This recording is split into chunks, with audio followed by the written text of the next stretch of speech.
నమస్కారం అండి. ప్రస్తుతానికి మనం ఇప్పుడు మెదక్ జిల్లా రామాయణపేటలో ఉన్నటువంటి సాందీపని వేద గురుకులంలో ఉన్నాము. ఈ గురుకులం ప్రకృతికి అతి సమీపంలోనూ మరియు బయట ప్రపంచానికి చాలా దూరంగా చక్కటి ప్రకృతి సౌందర్యంతో అలరారుతున్నటువంటి ఈ ప్రదేశంలో ఉన్నది. ఎంతో ప్రశాంతమైనటువంటి వాతావరణం. ఇటువంటి ప్రదేశంలో విద్యార్థులు ఇక్కడ వేద విద్యను అభ్యసిస్తున్నారు. ఇక్కడ గతివిధులు ఏ విధంగా ఉంటాయి, ఈ విషయాలన్నీ కూడా ఇక్కడ ఉన్నటువంటి పెద్దల ద్వారా మనం తెలుసుకుందాము. నమస్కారం అండి. నేను ప్రస్తుతానికి సాందీపుని వేద గురుకులం రామాయంపేటలో ఉన్నాను. నా పేరు పడకంటి సంగమేశ్వరు. ఈ పాఠశాల వ్యవస్థాపకుని నేను. ఈ గురుకులము 2017లో స్థాపించబడ్డది.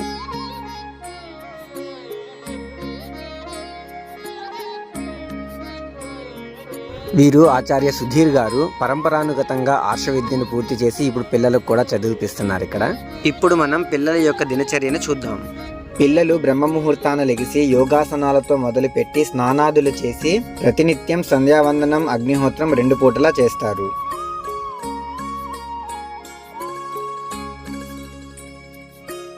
ఉదయం 6 గంటలకు సంధ్యాగ్నిహోత్రం,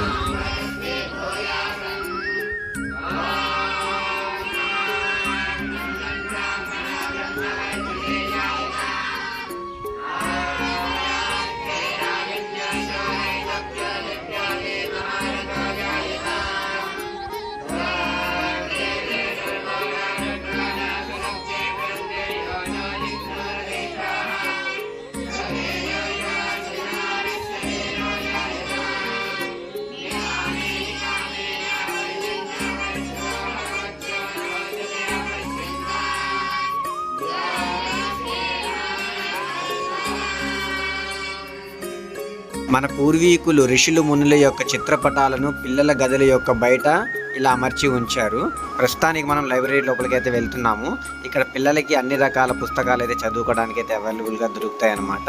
ఇప్పుడు పిల్లలకి పటిష్టమైన ఆవు పాలుతో పాటు స్వచ్ఛమైన అల్పాహారం తీసుకునే సమయం అయింది.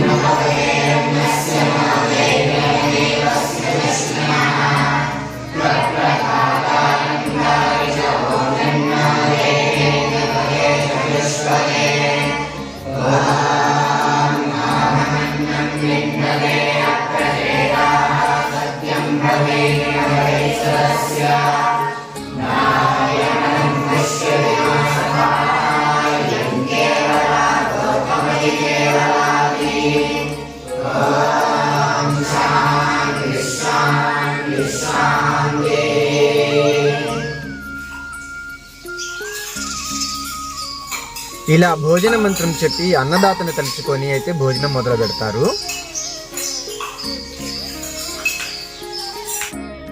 ఇప్పుడు మనం ఈ వేద గురుకులం యొక్క ఆఫీస్ రూమ్లో అయితే ఉన్నాము. అతిథులు ఎవరన్నా వస్తే ఇక్కడ కూర్చొని మాట్లాడుతూ ఉంటారనమాట.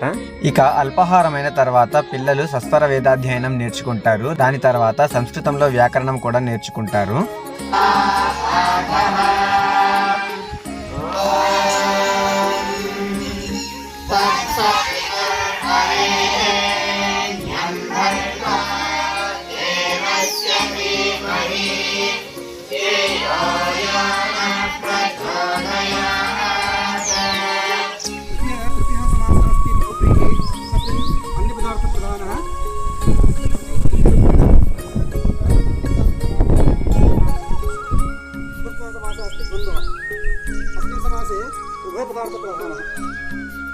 अस्मिन् समासे ये पदाः भवन्ति तेषां पदानां सर्वेषां पदानां अर्थस्य प्रामाण्यं दृष्टि. ఈ విధంగా పిల్లలు మధ్యాహ్నం 12 వరకు చదువుకొని భోజనం అయిన తర్వాత 1 గంట విశ్రాంతి తీసుకొని మళ్ళీ 5 గంటల వరకు యథావిధిగా చదువుకొని 5 గంటల నుంచి గురుకులం పనులు ఏమన్నా ఉంటే చిన్న చిన్న పనులు చేసుకుంటారు. దాని తర్వాత 5 గంటల నుంచి 6 గంటల వరకు శారీరక వృద్ధి కోసం వారికి నచ్చిన ఆటలు ఆడుకుంటూ ఉంటారు.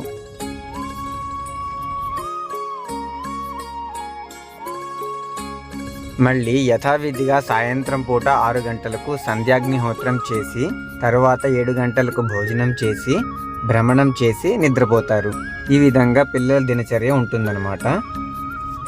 ఈ విధంగా పిల్లలు ప్రపంచానికి దూరంగా ప్రకృతికి దగ్గరగా పూర్వ వైభవాన్ని పాటిస్తూ మంచి ఆచరణలో అయితే పెరుగుతారు.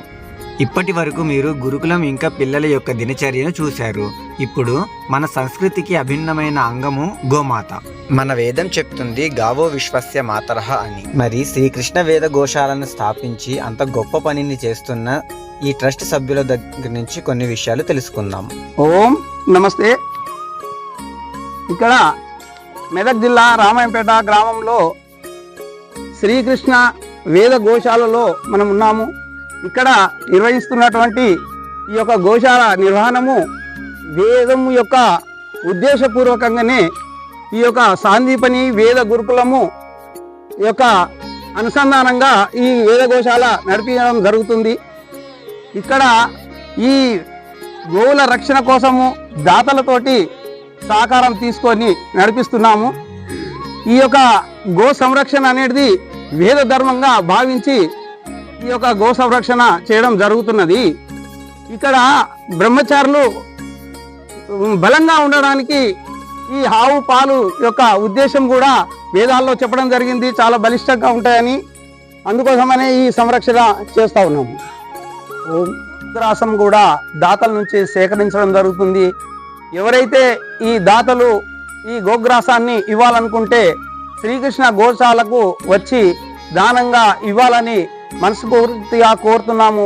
ఇటువంటి గో సంరక్షణ చేయాలనుకుంటే పరమాత్మను చేరడానికి ఏకైక మార్గంగా ఉద్దేశపూర్వకంగానే ఈ రామాయణపేటలో ఈ వేద గోశాల నిర్వహించడం చేయడం జరుగుతుంది. ఎవరన్నా గోగ్రాసం కానీ మరి ధనరూపకంగా కానీ సహకరించాలనుకుంటే సాందీపని వేద గురుకులం యొక్క QR కోడ్, దాంట్లో ఫోన్ నంబర్ ఉంటుంది, దానికి సహకరించగలరని మేము కోరుచున్నాము. ఇక్కడ ఉన్నటువంటి గావో విశ్వస్య మాతరః అని వేదం చెప్పినటువంటి విషయాన్ని తీసుకొని మేము ఈ గోపోషణ చేయడం జరుగుతుంది. దాతలు సహకరించే వాళ్ళు కూడా గోగ్రాసం కానీ ధనరూపం కానీ సహకరించగలరని కోరుతున్నాము. ఈ యొక్క విశ్వంలో ఉన్నటువంటి ఈ గోమాత విశిష్టత వేదము మరీ చెప్తున్నది. ఈ దాన ధర్మాలు చేయాలంటే గోమాతను కూడా రక్షించాలనే ఉద్దేశంతో రామాయణపేటలో ఈ గోశాల నిర్మాణం చేయడం జరిగింది.